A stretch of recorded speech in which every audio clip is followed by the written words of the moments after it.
Dan ternyata setelah kita uji coba, anggur itu cocok untuk di Pontianak. Karena image masyarakat bahwa anggur itu hanya untuk di negara 4 musim. Mereka sebut daerah dingin katanya. Padahal di Eropa pun atau di Amerika yang penghasil anggur, anggur itu berbuahnya di musim panas. Ini membuat tantangan bagi kita untuk menanamnya di Kalbar. Karena Kalimantan Barat, terutama Pontianak ini kan kota khatulistiwa. Curah mataharinya luar biasa melimpah kan. Jadi kita memanfaatkan sebagai untuk budidaya anggur. Dan air kita juga relatif stabil sepanjang tahun.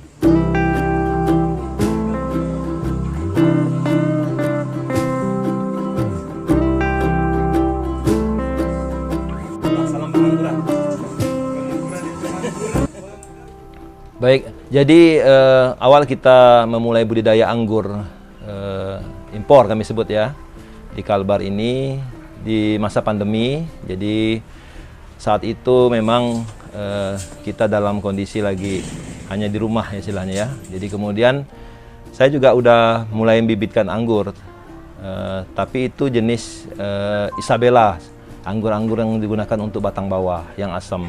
Nah, sejak itu kita mulai menyambungnya dengan varian-varian yang dari luar. Nah, kemudian sejalan dengan banyaknya informasi, varian-varian baru juga mulai kita coba, terutama dari Ukraina, kemudian ada juga dari Jepang, dari Amerika. Dan ternyata setelah kita uji coba, anggur itu cocok untuk di Pontianak. Karena image masyarakat bahwa anggur itu hanya untuk di negara 4 musim. Mereka sebut daerah dingin katanya. Padahal di Eropa pun atau di Amerika yang penghasil anggur, anggur itu berbuahnya di musim panas. Ini membuat tantangan bagi kita untuk menanamnya di Kalbar. Karena Kalimantan Barat, terutama Pontianak ini kan kota khatulistiwa. Curah mataharinya luar biasa melimpah kan. Jadi kita memanfaatkan sebagai untuk budidaya anggur. Dan air kita juga relatif stabil sepanjang tahun. Nah, karena anggur perlu panas, airnya juga stabil sepanjang tahun.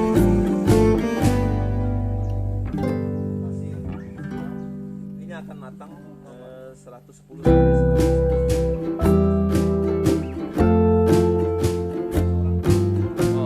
Jadi kita dalam teknik perbanyakan anggur itu ada yang langsung dengan stek. Jadi pohon anggur itu batangnya dipotong, ditancapkan, itu namanya stek namanya.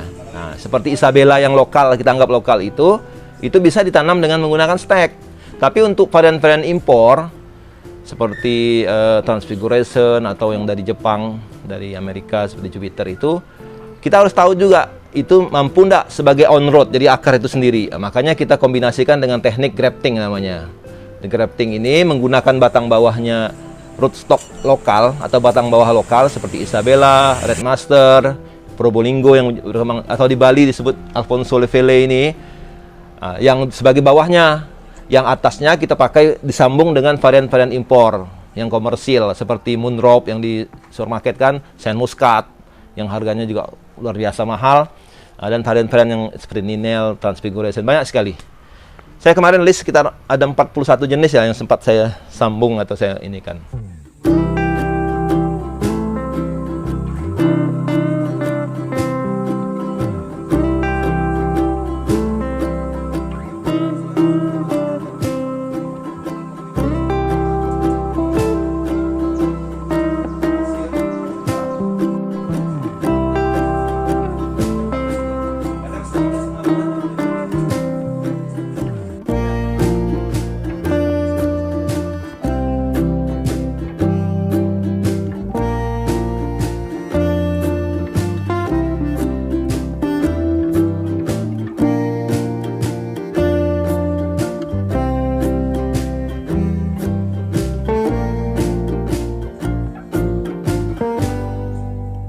Jadi salah satu kendala dalam budidaya anggur adalah hujan, curah hujan yang tinggi. Makanya sentra-sentra anggur di Indonesia untuk lokalnya itu seperti di Probolinggo, di Kediri, di Bali itu kan relatif kering. Di Eropa juga gitu kan, di musim panas juga kering kan tentunya kan. Kami alhamdulillah di tahun 2020 kan ekstrim curah hujan di Kalbar. Jadi dari beberapa varian yang kita kembangkan, kita ketemu nih beberapa jenis yang memiliki ketahanan terhadap itu hujan, yang notabene itu terserang jamur lah gitu. Fiodori mildew seperti ya, Alielo mildew itu ya. Jadi itu menyerang jamur. Dari beberapa jenis inilah yang kita kembangkan. Seperti yang kita list ini, Transfiguration itu tahan, insya Allah. Kemudian Ninel, kemudian Dubos Kiving, kemudian Senator juga tahan.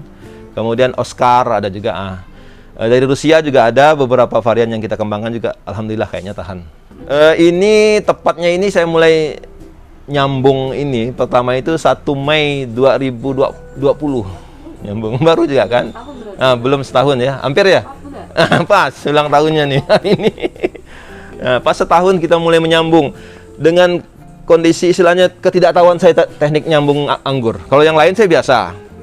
Jadi kena tahuan, tapi alhamdulillah ternyata anggur ini mudah disambung. Makanya timbul semangat kita untuk memperbanyak anggur, dan kita mulai meneliti bagaimana sih teknik-teknik perbanyakan untuk memudahkan budidaya anggur itu. Sejak itulah kita mulai antara mencoba dan meneliti ini ya, ternyata kita ketemu komposisi media tanamnya yang baik bagaimana untuk di Kalbar. Karena tidak sama loh antara di Jawa dengan di Kalbar. Kita harus kombinasikan. Jadi kami menggunakan media yang porus, media tanah, menggunakan tanah kuning yang biasa tuh, tanah uruk itu. Karena menurut informasi yang saya dapat di Ukraina juga mereka tanam itu di tanah mineral, banyak mengandung besi. Tanah kuning kita ini boksit banyak, besi banyak istilahnya kan. Itu kita gunakan sebagai media. Kemudian dicampur dengan pasir biar lebih porus. Kita gunakan juga sekam, dan bahan organiknya menggunakan kohe kambing, kotoran hewannya kambing. Itulah insya Allah kombinasi.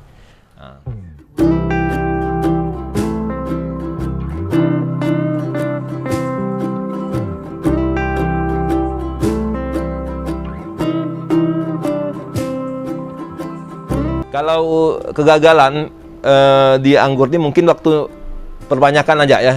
Kita coba lagi teknik ini, kadang ada sering gagal. Tapi kalau untuk budidaya sih, insya Allah hampir mudah ini kayaknya. Saya tengok ini mudah. Cuma kegagalan yang biasa yang teman-teman biasa ini mungkin karena tidak dirawat aja. Karena dia tuh harus dipupuk, harus diopeni, dirawat. Tapi tidak terlalu sulit saya tengok ini. Dan cepat sekali. Dari teman-teman yang dapat bibit dari saya itu sekitar 4 bulan, 3 bulan setengah tuh udah mulai berbuah. Begitu. Jadi menariknya anggur ini tidak terlalu sulit perawatannya, yang penting tempatnya teduh. Kemudian untuk untuk beberapa varietas yang tidak tahan, kita bisa gunakan greenhouse. Greenhouse kan dari plastik, UV bisa. Banyak sekarang di atas rooftopnya ini ditanam anggur. Kita juga anukan lagi. Kemudian kita juga berterima kasih setelah kita promosikan ke Bank Indonesia, mereka respon. Jadi kita adakan demplot di 2 pesantren untuk pemberdayaan ekonomi pesantren untuk budidaya anggur di daerah Sungai Belidak dan di daerah Jeruju Besar. Ada 2 pesantren. Alhamdulillah udah mulai berbuah. Baru 2 bulan itu udah mulai belajar berbuah. Kita sebenarnya core bisnis kita sebenarnya kalau anggur ini sebenarnya bibit salah satunya, karena paling besar itu bibit. Karena banyak orang-orang nih yang sebenarnya kecewa beli bibit online, pertama ketipu, ngakunya anggur yang manis, yang merah, tahu-tahu yang Isabella yang lokal, yang asam umpamanya. Kemudian waktu pengiriman juga sering keluhan dari konsumen ini, bibitnya mati, kering segala macam. Makanya kami berupaya untuk menyediakan bibit itu di Kalbar. Selain itu kita juga menyediakan tabulam pot, tanaman buah dalam pot. Seperti ini kan, yang mini, ada juga yang besar, tergantung seleranya. Itu juga kita siapkan.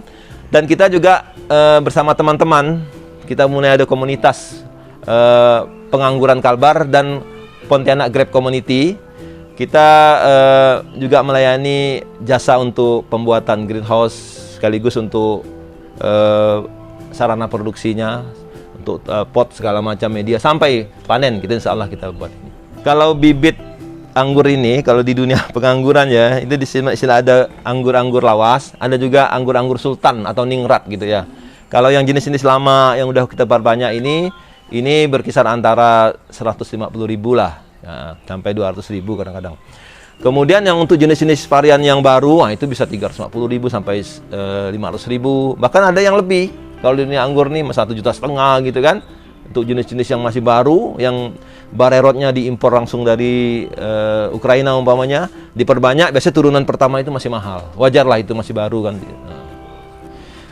Dalam budidaya anggur ini yang kita kenal lah ya, di Indonesia ini mulai kembangan teman-teman. Ada yang disebut teknik para-para ya. Jadi perambatannya itu bentuk para-para. Jadi seperti ini nih termasuk tipe para-para. Jadi baik itu single gordon, satu batang utama yang dibengkokkan, sekundernya dan tersiernya itu, atau yang dua batang sekundernya. Kemudian ada juga teknik yang disebut teknik teralis, yang seperti yang kita lihat tadi. Jadi batang primernya itu dibengkokkan menjadi batang sekunder, dan tiap sekunder itu kita piara beberapa tersier. Karena anggur itu berbuahnya di cabang tersier. Jadi batang primer, sekunder, di tersier dia keluar. Nah, jadi di tersier itulah kita nanti pangkas. Sebenarnya ini sebenarnya belum waktunya untuk dipangkas, tapi alhamdulillah kita dapat rezeki ini keluar di atasnya dengan model putes pucuk tadi itu.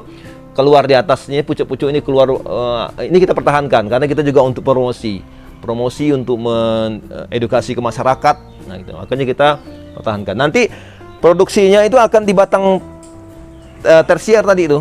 Yang ini ada 1 2 3 4 5 6 itu. Disitulah nanti produksi kita selama pohon itu anggur ada itu insya Allah seperti itu. Tinggal dipangkas. Itu bisa dipangkas pendek, yang short, yang matanya pendek itu ada yang menengah, ada yang panjang, tergantung. Short spur, medium spur, atau long spur. Itu teknik pemangkasan aja. Nah, itu tergantung varietas dan kondisi juga di keadaan mata batnya nanti.